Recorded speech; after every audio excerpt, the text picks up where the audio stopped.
by then I had decided that this is what I really want to do. And I had seen that there was space for me in the market, and it was something that could actually make me a living. So I decided to make it a proper brand. And then luckily for me, my mom opened a new store and she gave me some space in her shop. So I opened a salon there. And yeah, so I've been doing it properly, I say, for like a year and a half now, because I feel like the other years were just like training years, and now I'm doing it seriously.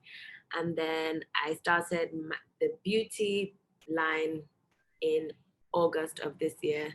I've been thinking of doing it for a while, but I only just had the confidence to start it properly in August. So I sell makeup, lip gloss, eyeshadow, eyeliner, and everything else. And then the interior design, to be honest, I don't really know where that came from. I never really thought that I would do it. Because I've always wanted to just be my own person. A couple of my family members have said to me that, oh, I should take over my mom's company. And I just never wanted to, because I just didn't want to be in my parents' shadows, which is another reason why I didn't study law in school, because I didn't want to be a lawyer like my dad. I just wanted to do something different from my parents. But I found that I was interested in it because when I first moved back, I was working with my mom. I think I moved back in October, and then she had her big Black Friday sale in November. So I was working with her and doing everything, organizing the sets, doing promo videos and everything. And then I just found that I actually I had an interest in interior design, but I just never thought that it was something that I would still do. I thought maybe, okay, I'll work with my mom for a while, do some things on the side, and then that would be it.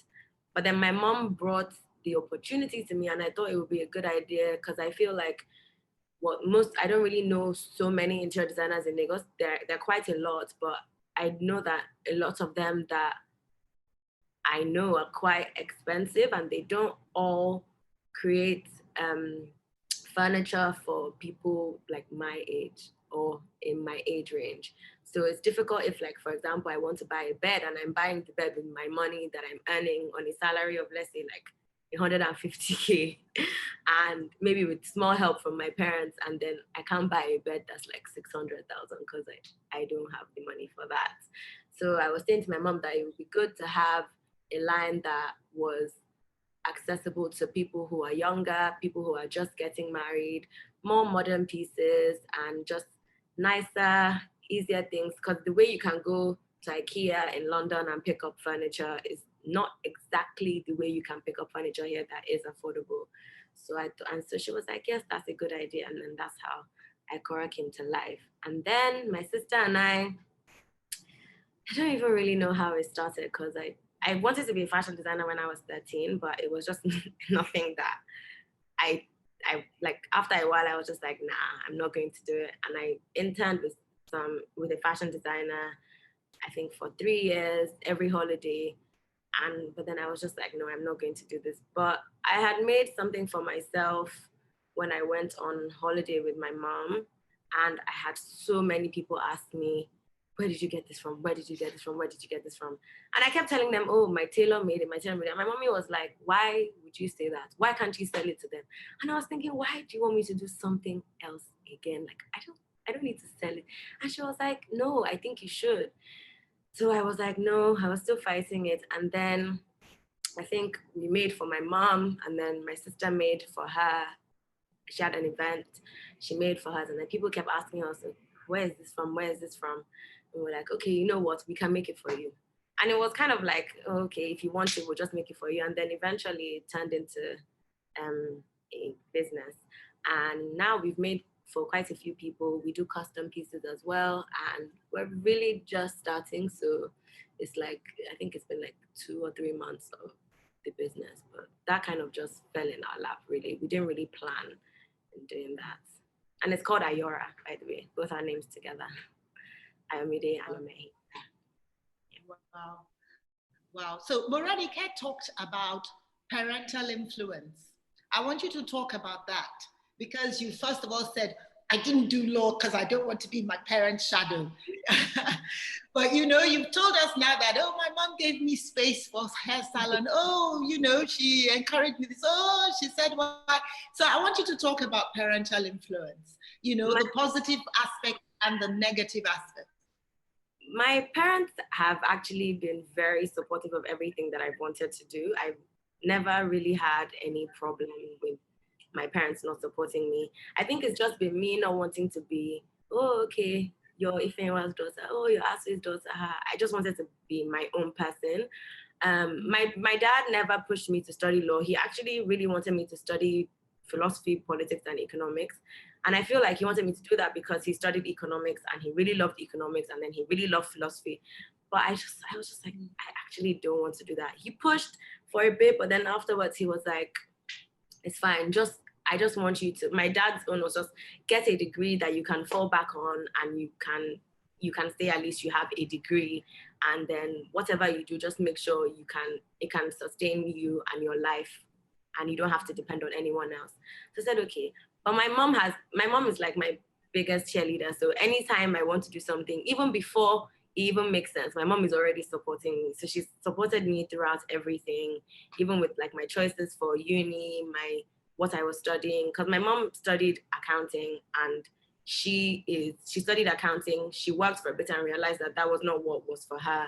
And then she went on to interior design. So I feel like she kind of understands me in the way that I didn't want to not necessarily have a desk job, but do work like in an office, like in a bank or in a firm. So she was supportive and she understood.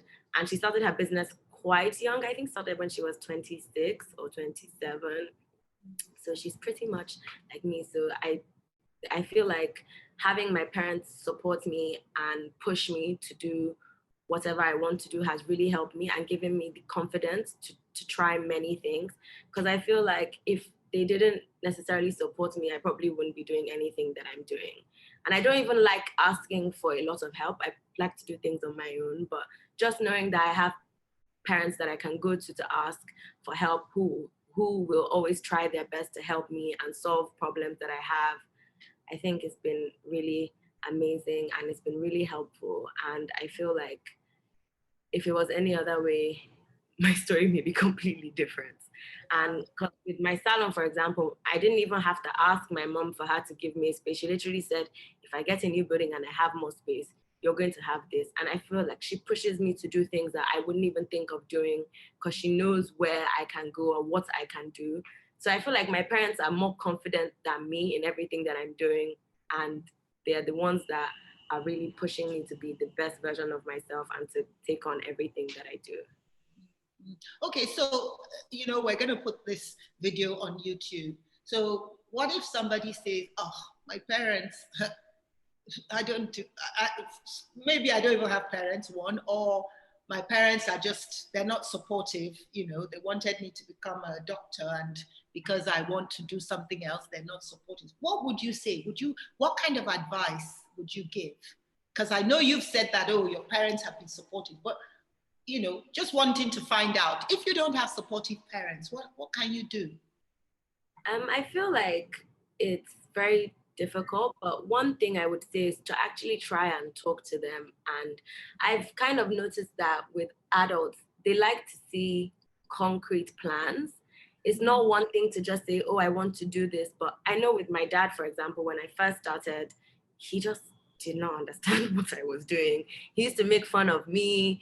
But I think when he started seeing like it was serious and I was taking it seriously and I had these plans, then he understood. And I think with parents, sometimes I feel like they want you to do things that they may not have been able to do because they don't want you to make the same mistakes that they're making. But you need to explain to your parents that you're not them, they're not you. And even though they want the best for you, you can still at least make your own mistakes. Because I feel like it will be somehow for us to live life and not make any mistakes because we learn from our mistakes. So understandable that your parents care about you, but it would be good to just sit down and try and talk to them. And if they don't understand, I feel like there are many other people you can talk to in like the field you want to work in or what you want to do. You can find mentors and they can probably give you advice on how to move forward and how to convince your parents to letting you at least try what you want to do. And also I feel like if you give your parents the leeway, unless it's like, okay, they want you to study something that you don't necessarily want to study, going to university for 3 or 4 years is a long time to do something that you don't want to do. But if it's something like, okay, they want you to try this for a while, then I feel you can try it. And then if it doesn't work out, you let them know. Because I remember when I first got into uni, my dad wanted me to do politics. So I took a module, and after the first, and I didn't really, after the first, I think the first semester, I was like, Daddy, I've done it, but I'm not doing it again. And he was like, okay, fine, at least you've tried. So I feel like if you try, and if it doesn't work out, fine, and then they will understand, okay, maybe this is not for her. And I feel like parents can sometimes try and force you to do things that they want you to do, but if you speak to them, if they're understanding, and if you show them that, okay, I can try this for you, but I also want to do something else, you may come to a common ground. But it's quite difficult. Talking to parents is also not easy. So I think Why? that's another. Because sometimes they feel like they obviously they feel like they know what's best for you, but then also you also know what's also best for yourself. But I feel like it just comes from a place of worry and care and protection. They just want what's best for their child, but they also have to give their child the freedom to try the things that they want to try, because they got, well, I don't know if they did, but at least they tried what they wanted to try. They're doing their own things. Yeah. You have to give your child some space as well. So for you, what is creativity? Because, sometimes people think, oh, I'm creative, I make clothes, and that's what I can do, But from what you've said, you started doing hair, you have gone into makeup, you have a clothing line, you help out, you have a furniture line, What to you is creativity? Can we box it, or what would you say about creativity? The funny thing is that I don't actually refer to myself as a creative, because I just don't feel like I'm doing anything creative. Whenever I think creative, I'm always thinking of like artists, musicians, that kind of thing. But to me, I would say creativity is just thinking out of the box, because you don't limit yourself. You just do whatever it is. And I feel like my creativity was at its peak when I moved to school in England. Because I remember for my test, I had to draw. They told me to create they create a machine that could feed a dog when the owner was not around. And normally all my exams have just been, math, English, science. Yeah. So I was just like, what kind of exam is this? And how are you going to use this to determine whether I get into the school or not? But I think from then on, it just pushed me to think outside the box. So I don't limit myself, and I'm not following a certain rule book. So I just feel like creativity is thinking outside the box and doing things that are not the norm. So I feel like everybody is a creative. Everybody has the ability to be a creative. It just depends on how you see it. But definitely just thinking outside the box and doing whatever, really. Yeah. Because Morenike defined it as being analytically minded, solving problems, thinking out of the box. So you started your wig making by solving a problem for yourself. You needed a wig, you made it, right? So I want to ask you, how do you handle the business side of your businesses? Because it's one thing to make wigs, okay? At what point did you know if you were making any profit? When you were making the wigs, did you buy the hair, or did you just do people's hair when they, how did it work out? How did you, yeah.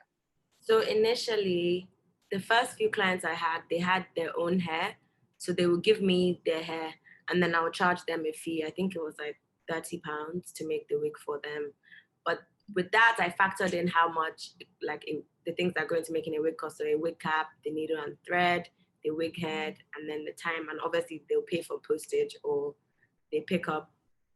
But eventually I started supplying hair to people. And then that's when it got tricky, because I also didn't want to be too expensive that students wouldn't be able to afford it. But I also had to figure out how I could make some money off what I was doing. So I would charge my base fee for the wig making, and then I would add a bit of money on top of the hair that I supplied.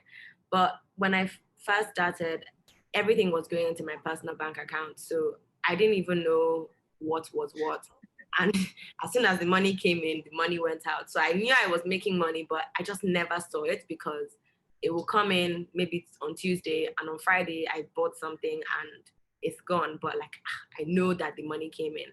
So after a while, I split my accounts and I opened a business account for myself. And then I started tracking with invoices. And then I had my website, who made it easier for me to track. And then I had different price lists, and I just kept my expenses and everything so that I knew what was happening. And I think that was very difficult for me because I'm just like, for example, my mom is really good with numbers, but I'm just not a math person. So it was very hard.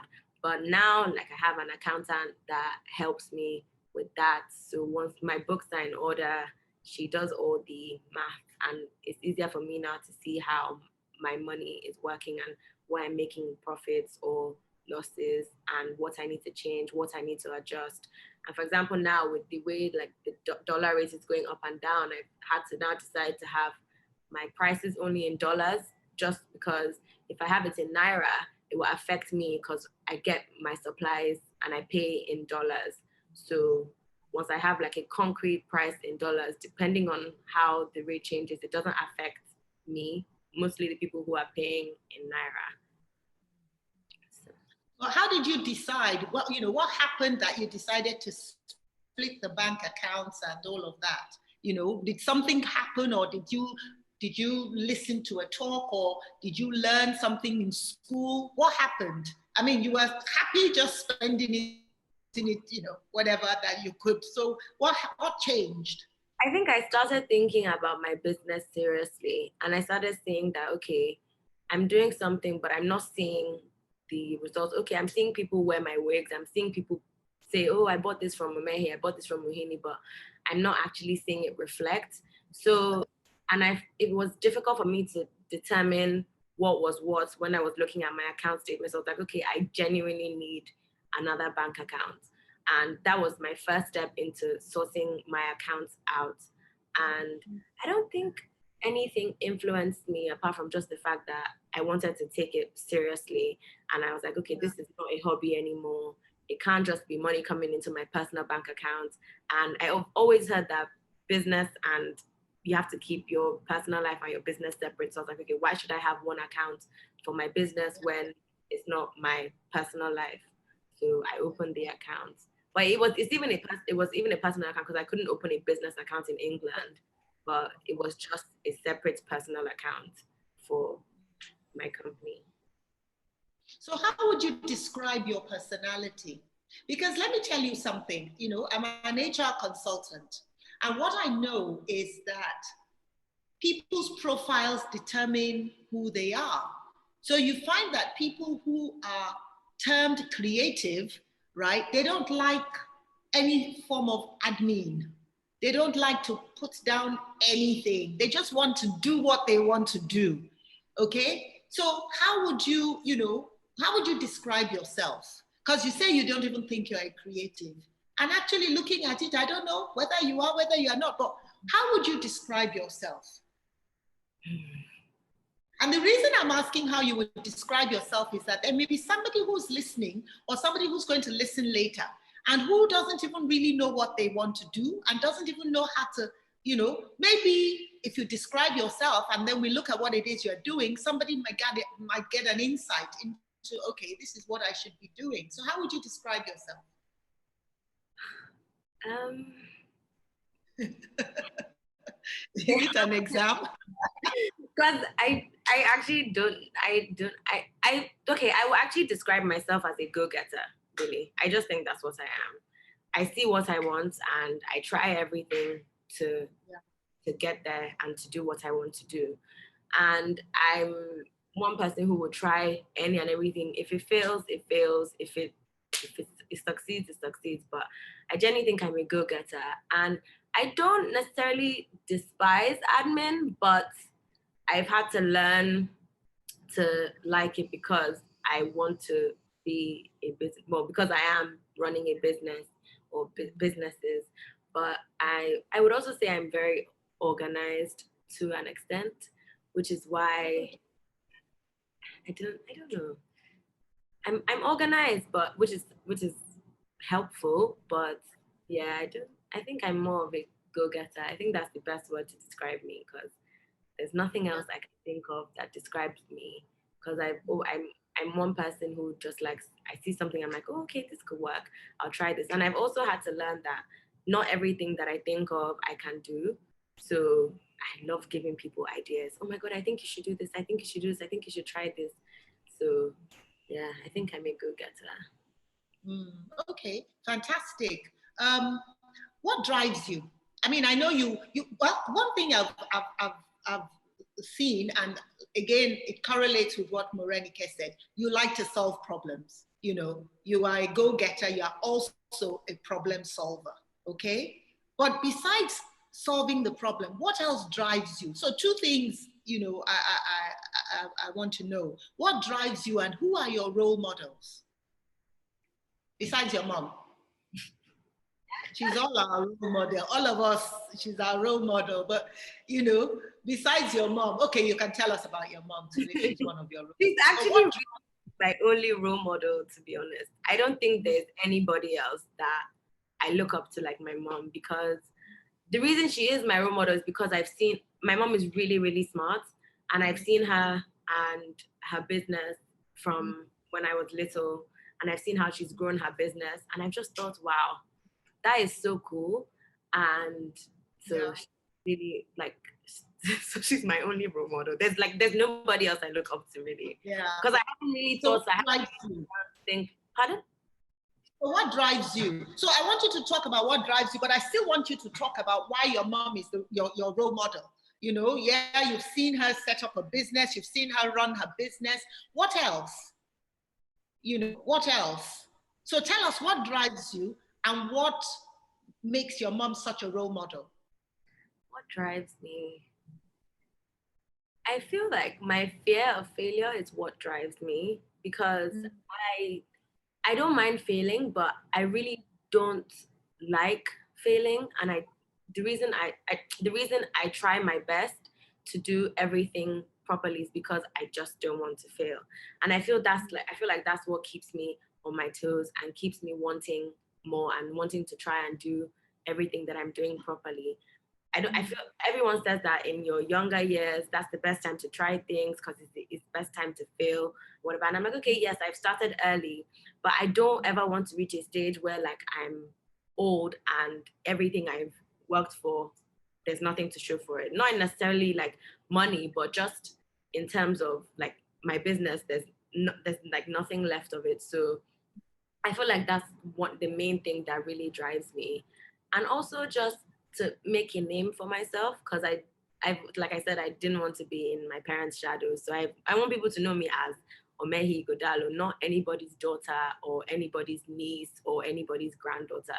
So just me wanting to make a name for myself in any field that I step into, I think that's what really pushes me and what drives me in everything that I do. And then my mom, I feel like my mom, I would also say, is a go-getter as well. Because she can take on any task and she will most likely succeed. And one thing about my mom, one thing that really inspires me is because she's very, very organized. And it's really crazy because sometimes I forget things and she's always angry at me that you can't forget this, you can't forget this. And I'm looking at her like, you're so old, so how come I don't remember things, but you remember everything? But she's very, very organized. And she's so old. Maybe not so old, but compared to me. Yeah, very organized. And I think that's one thing that I really like about her and the way she works with her business. And she's very good at solving problems. She's very good at thinking on the spot and creating solutions for things that you didn't think you could find a solution for. And one thing that I like about her is that she doesn't settle. So if something is not right, it could be the littlest thing. My mom will she will not settle for it. So I think that's one thing that has actually really inspired me, because there's no need to take the bare minimum of anything. So I just always want to have the best. And obviously, you can't always have the best, but at least strive for the best or the next best thing. So that's why she's my role model. You something I had put here that I was going to ask you. How do you have time for everything? I don't think I do. I feel like I'm struggling sometimes because there's so many. I don't even feel like I have enough hours in the day to do everything that I want to do. There's so many things that I need to do, and I'd Can like you to. walk us through? How do you divide your time between, because you're doing four things, okay? You have your salon, okay? You have your makeup line, you have the furniture line and helping with your mom's organization, and now you have a fashion line. How do you divide yourself? And I guess you are friends, so you are not even yet a wife and a mother, but you are a friend and you are confidant and you are so many other things. So how do you juggle it all? For at least for my salon and my hair company and the interiors, they're all in the same building. So I feel like that makes it easier for me, because when I go to work, I can do many things at the same time. So if I have a presentation that I need to do, I can do it in the office. Or if I need to sort out something hair related or salon related, I can do it in the office. So that is easy for me. But then with like the background for everything, I feel like I give myself maybe a week for one thing, but I'm doing everything else on the side. So if I say, okay, this week is dedicated to Mohini hair, but I also have to do everything. But the majority of that week, I'm going to tackle the main things that need to be done with this. And then the next week is this. But then, so one is always like the focal point of my week, and then the other things have to come after. And it depends on what is pressing. So if I have something I need to do, that's something that's due for a client or for something due like in 2 weeks, then I know that I'm spending these next 2 weeks going hard on Icora or going hard on Mohini, and then when everything dies down, I can do anything else. But that's just the only way I can divide my time. But I also feel like it's very difficult for me because I work so much better at night when it comes to like my hair and beauty businesses. So I stay up in the middle of the night thinking about this or trying to plan this, or I have this idea and it's woken me up at night, and then okay, at like 1 a.m. I'm like trying to sort out something, and then I wake up and then I'll be messaging my friends like, oh my god, I just had this idea and blah blah. What do you think? Blah blah. It's like sometimes I'm up on the phone to my friends like to like 4 a.m. because we're trying to discuss this and I've just had this idea. So it's very difficult for me because I work so much better at night, but I also have to learn how to work during the day because that's when I can get majority of the work done. So that also helps because then I can do my work that's in my office during the day, and then the I guess creative part of my business I can do it at night. Mm-hmm. What time do you get to work? Do you have a fixed time? Do you have a routine? Well, my office opens at 10 a.m. So usually 10, or it depends on what happens. If, for example, I have to go to because where my sister and I, we have a store where the tailor is based. So if we have to go there in the morning, we'll go in the morning, and then after that I get to work after. So it actually, my days are flexible. It really depends, but usually work is at 10 o'clock. Mm. So would you say you're hardworking then? I think so. I feel Yeah. like I am. I'm not sure. I think I am, but I Yeah. try my best. I work as hard as I can. Yeah, yeah. Well, the reason I wanted to pull that out is because you said, oh, my mommy helps me and all of that. I don't want people to think, oh, she's just so lucky. She has her mom who's helping her, you know. it's important to realize that you also, because from what you're saying, you know, from a wellness point of view, because, you know, I'm a wellness coach, I'm going to be like, that's not it. Still being awake at 4 and then being at work at by 10. No, no, no, no, no. Don't make that a habit, you know. So yes, I mean, I would say you're hardworking, just trying to juggle all these things. Do you make mistakes? How much would you say, you know, how often do you make mistakes and do they cost you? Not all my mistakes cost me, but I feel like I make mistakes a lot because I'm still learning, and this is new to me. So there's so many things that I won't know. There's so many things I won't understand, and I make mistakes a lot.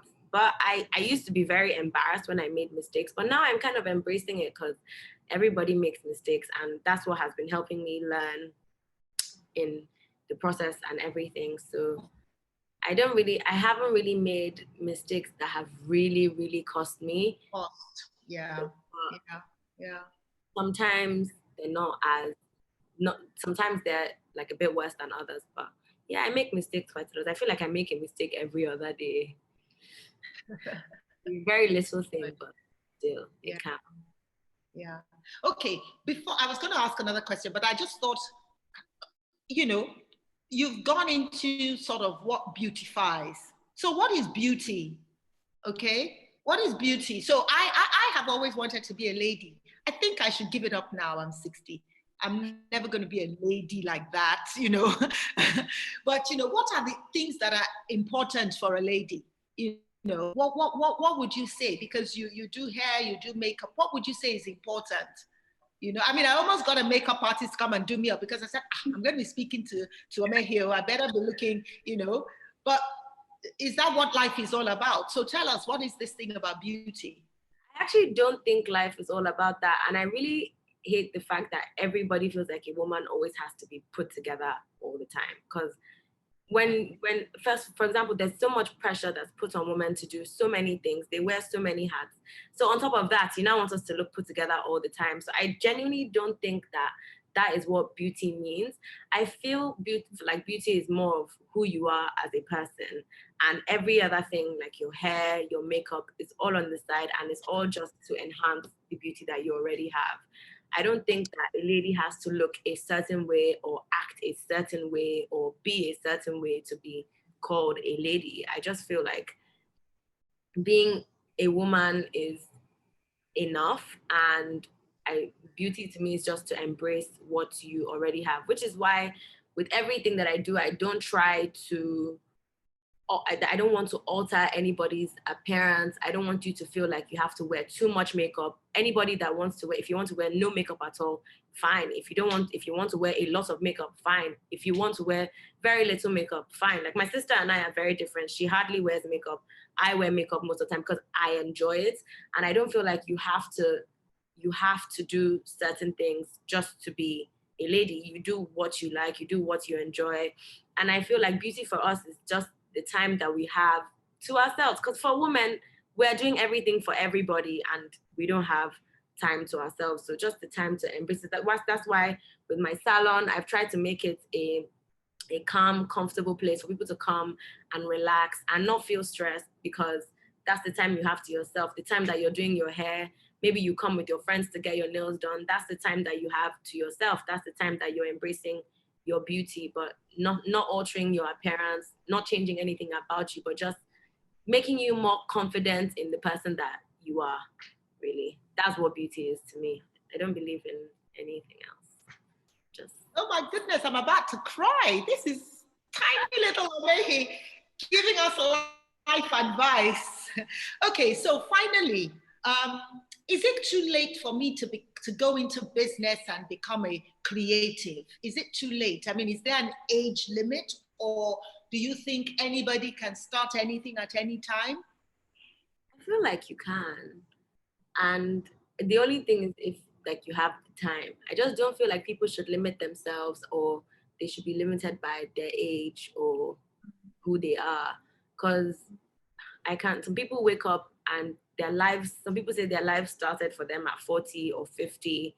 My life started for me earlier, or my journey started earlier, but for some people it's later in life. So I don't feel like you're too old to do anything. And if it's something that you're interested in and something that you wanted to try, there's like life is for the living. So there's no point. You should just go for it and try it. And if it doesn't work out, fine. But at least you tried. I feel like it's better to attempt and see how it turns out rather than just say, oh, I feel like I'm too old to do this, or maybe the time has passed for me. Everyone's time is different. And that's one thing I've also had to learn. Everybody's journey is different. And the road may start earlier for someone or much later for someone else. Someone may get a calling at 60 and they're like, why? But they may do it, and that might be the turning point for them in their life, and that might be when everything falls into place. For example, I tried to start my beauty line when I was in uni, and it just didn't work out for me. It literally, everything didn't work to plan, and it just wasn't right. And I was like, okay, maybe I'm just not going to do this ever again. But it's something that I really wanted to do. And then 2 years later, no, 3, 4 years later, I tried again, and now it's completely different to what it was in the beginning. So I feel like everybody can try whatever they want to try, as long as they put their mind to it and they do it and they give it their best. I don't feel like there's a limit or an age limit or anything to whatever you have to do, especially like with being creative, because like I said, everybody is creative in their own way. Yeah. Wow. Well, thank you so much.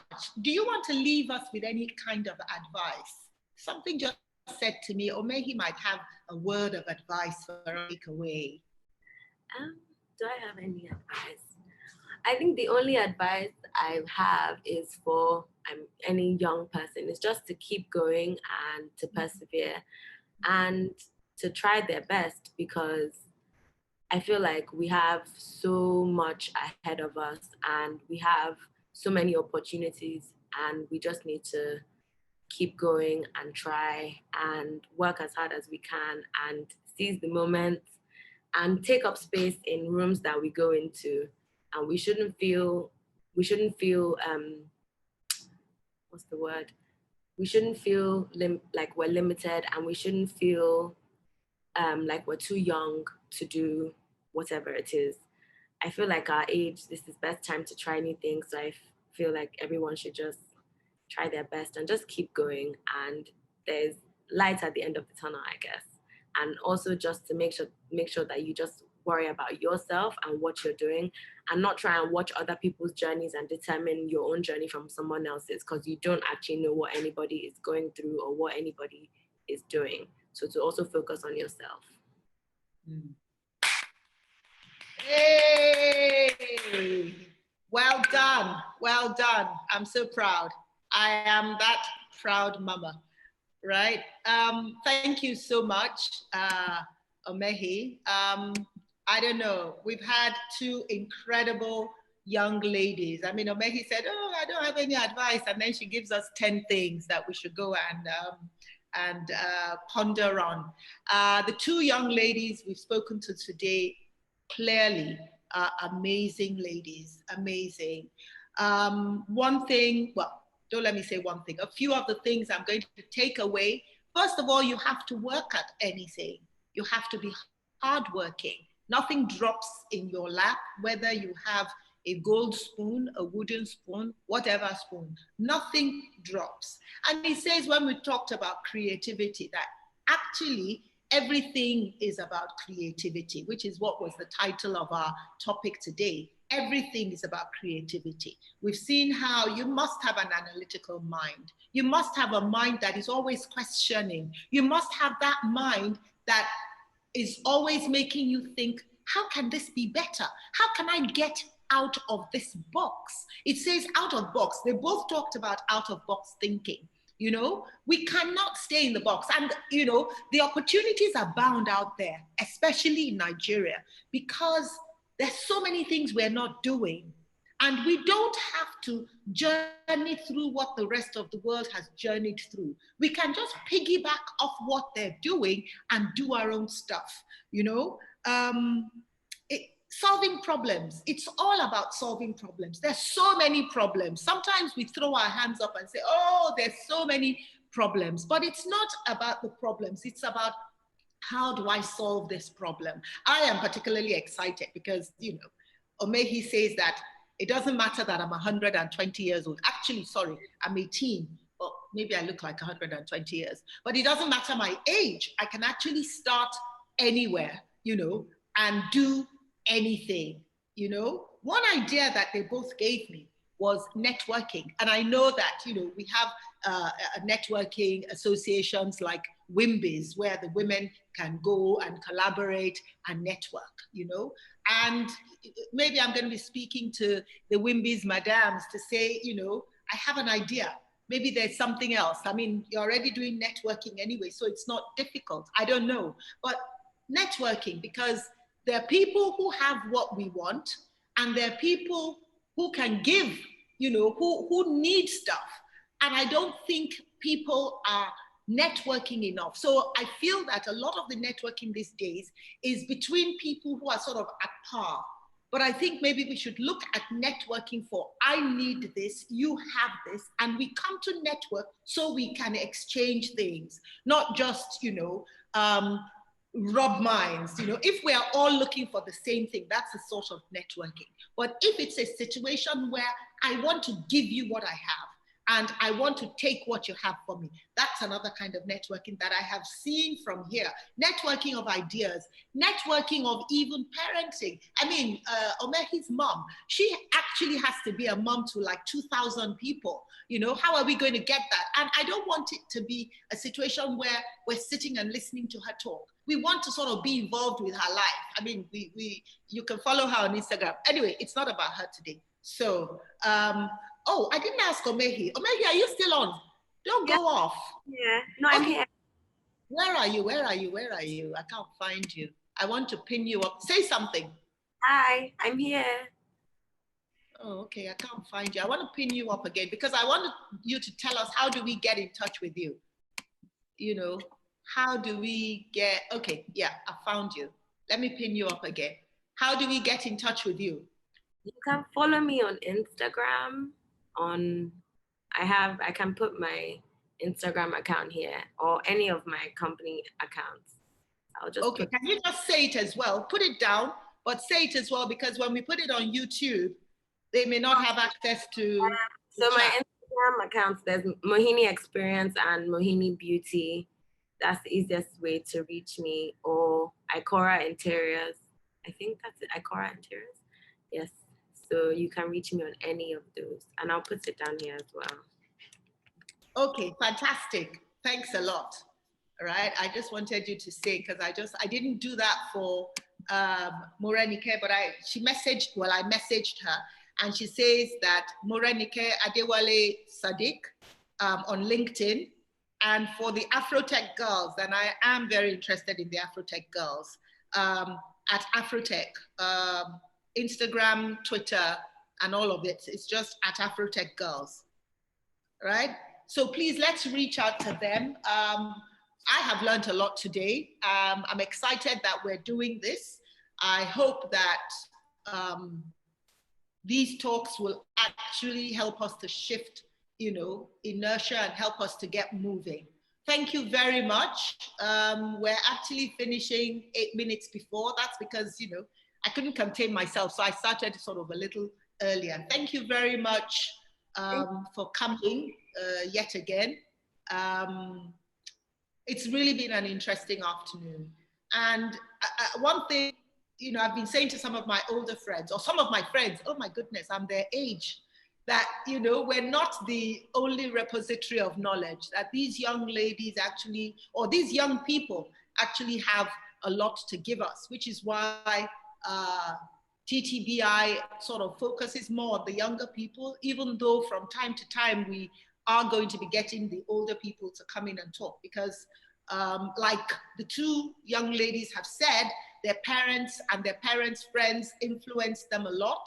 So we can't, you know, throw away the older people just yet. What we should be looking to do is a kind of synergy. But I am proud of the two young ladies we've had today. they've shown that their school fees were well worth it. So proud of them. Thank you once again for joining us. Please go to YouTube, Box and Cedar, TTBI, and subscribe.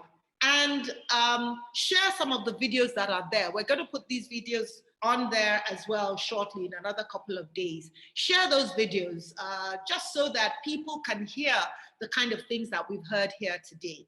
Again, this is TTBI, Talks That Break Inertia, brought to you by Box and Cedar, a boutique HR consulting firm in Ikoyi. And my name is Olamide Balogun. Thank you so much for coming.